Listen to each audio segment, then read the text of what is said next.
Hi and welcome back to The Books Are Everywhere.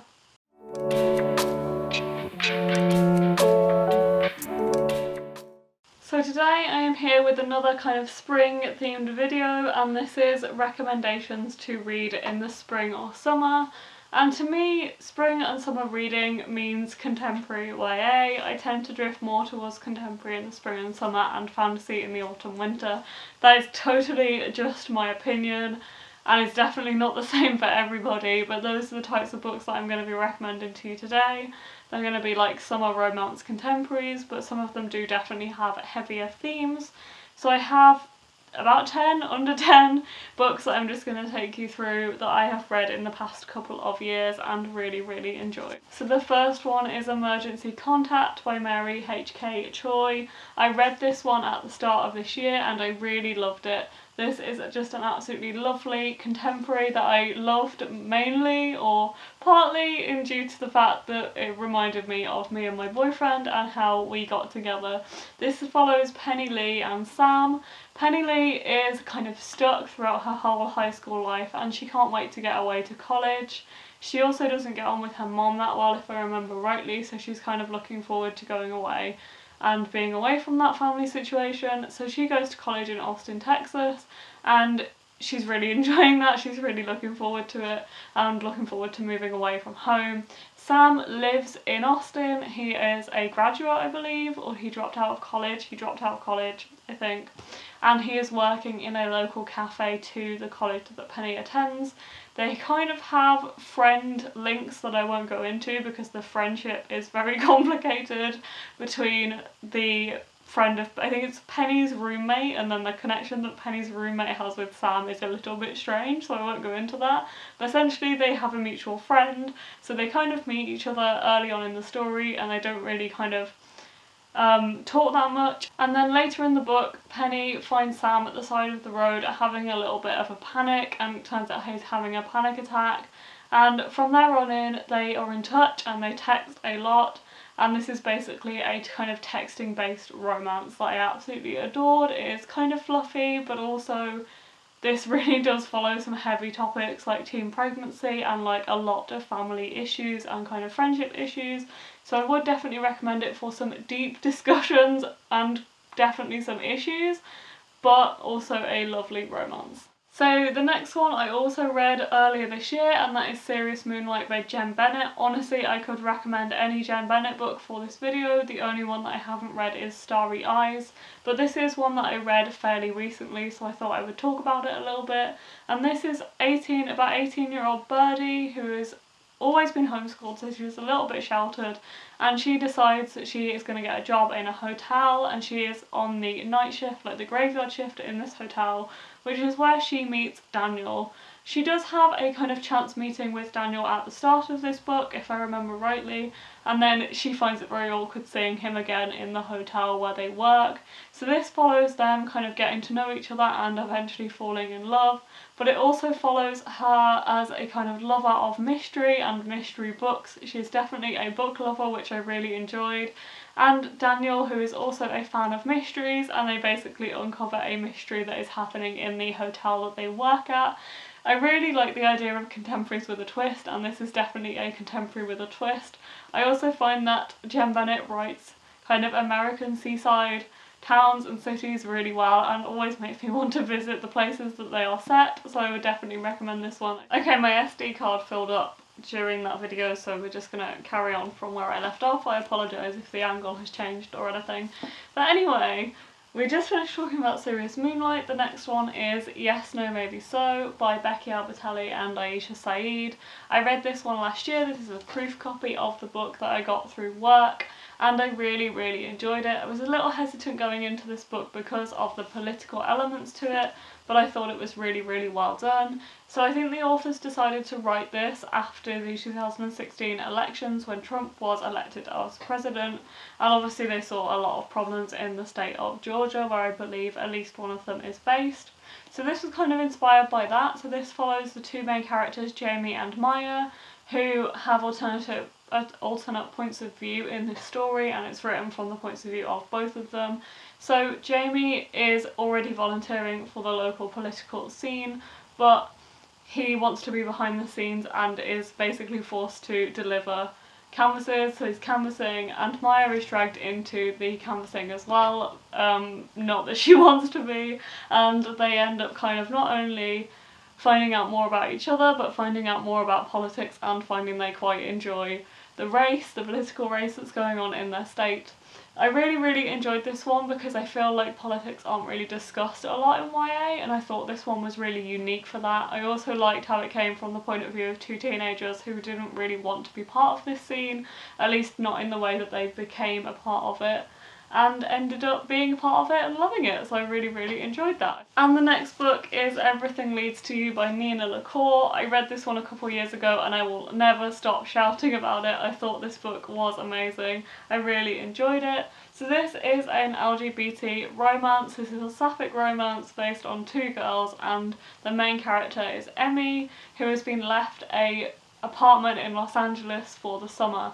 So her brother basically says you can have the apartment but you must do something amazing with it.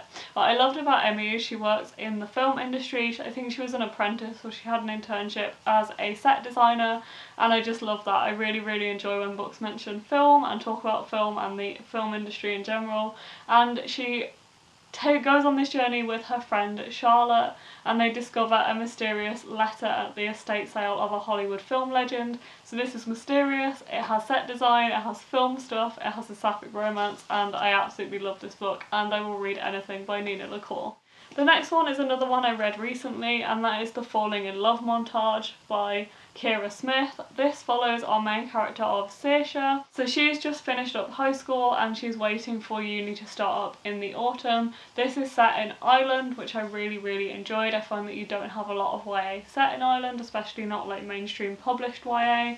And she decides that she's just going to lay low for the summer before going off to uni. But she ends up falling for a girl who is called Ruby, and that is basically her best friend's or one of her friend's cousins. She didn't really expect to or want this to happen, but you know, you can't help but love.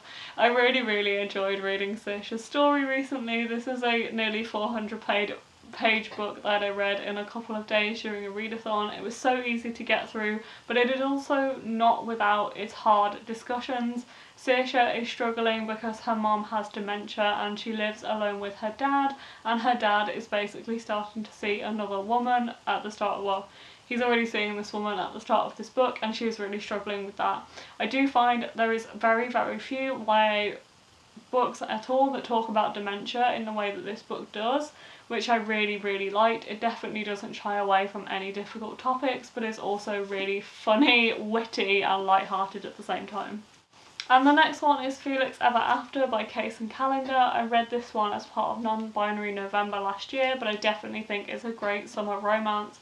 And this follows Felix, who is queer, transgender and black. And at the start of this book there is a student at the art college he attends for like a summer school program, I believe, who outs him and outs his dead name and photos of him before he transitioned, and there is a lot of transphobic messaging going around the school, so Felix really struggles with that. He spends the majority of this book trying to find out who did this to him, but also communicating with somebody in the school that he thinks did it to him and trying to get revenge, and their relationship kind of develops throughout this book. This is about Felix trying to find out more about himself, his sexuality, discovering himself, but also his friends and the people around him.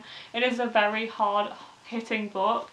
It has a lot of important messages, but I would definitely recommend it as a summer contemporary because it is amazing, and I would definitely recommend you read it.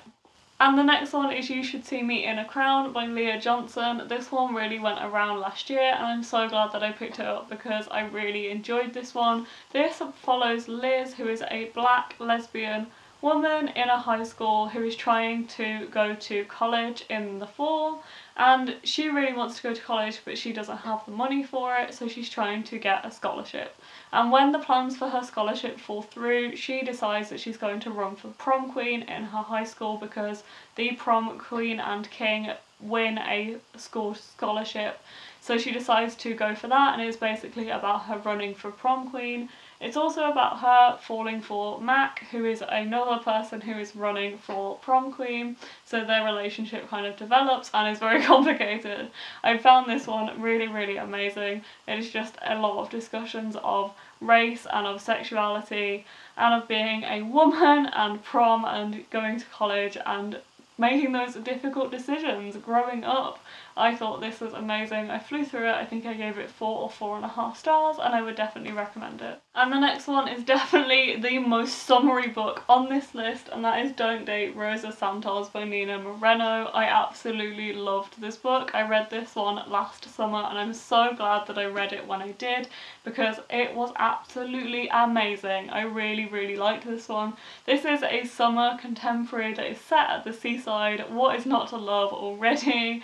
And this is basically following Rosa, who has always been told that she is cursed and she cannot fall in love. So Rosa is of Cuban heritage, which comes up a lot in this book, and she lives with her grandmother, and they have a lot of discussions about her heritage. The food in this book is also incredible. I believe that Rosa's friend owns a restaurant, and there is a lot of discussions of food, which I always love in a book, so that is amazing. A lot happens in this one. It is like a contemporary romance, but with a bit of a magical realism twist at the end of it. But I really enjoyed it, and I just think the location of it was amazing, the characters were great, and the romance was perfect too. I think I must have given this one 5 stars because I loved it so much. And last but not least on this list, we have Heartstopper by Alice Oseman. I honestly just didn't feel like I could do this without including Heartstopper at some point. This is a graphic novel about 2 boys in high school that are not really great friends and don't really talk to each other, and then they're placed beside each other in class and they end up developing a friendship. And then Charlie falls for Nick and believes that he will never love him back. And then the relationship develops and we find things out, and this is just an absolutely heartwarming, lovely, heartfelt high school gay romance, and it's just amazing. There is also a beautiful dog in this book called Nellie, so what's not to love? The 4th book in this Heartstopper series is coming out in May this year, and there will be 5 in the series. You can also read this online on Tapas or Tumblr. Absolutely love anything by Alice Oseman, and I will always have a soft spot for the Heartstopper graphic novel series. So those are some books that I would recommend for spring and summer contemporary reading. Honestly, now I just want to read all the summer kind of contemporary romances after talking about all the books on this list that I absolutely adored in the past couple of years. So yeah, I hope you enjoyed this video. If you do read any of these books, please let me know, and I hope you enjoy them, and please comment down below if you did like any of these books, or if you want to read them, or if you have any recommendations for spring or summer romances or contemporaries. If you did enjoy this video, then please also drop it a like and subscribe to the channel to see more videos like this. I'll see you next time.